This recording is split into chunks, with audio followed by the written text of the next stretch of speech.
Kepala Sekretariat Presiden Heri Budi Hartono menjelaskan alasan mengapa pejabat Polri dilarang membawa topi, tongkat komando, dan ponsel saat mengikuti pengarahan Presiden Joko Widodo di Istana Negara pada Jumat 14 Oktober 2022. Menurut Heru Budi Hartono, secara garis besar kebijakan itu dilakukan karena alasan efisiensi waktu dan tempat, ujar Heru di kantor Presiden. Oleh karena itu, menurut Heru, pihak istana meminta agar ponsel, topi, dan tongkat komando para pejabat Polri disimpan di tempat duduk mereka masing-masing di bus. Diberitakan sebelumnya ratusan pejabat polisi yakni Kapolri Jenderal Listio Sigit Prabowo, para Kapolda seluruh Indonesia, dan para Kapolres datang ke Istana Negara untuk mengikuti pengarahan yang akan diberikan Presiden Jokowi pada Jumat siang. Dalam pengarahan tersebut, para personel kepolisian tidak boleh membawa ajudan dan ponsel.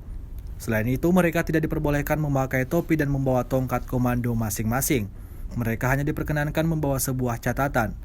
Pengarahan itu diikuti 559 personel polisi dari Kapolri, pejabat tinggi Mabes Polri, Kapolda, hingga Kapolres seluruh Indonesia.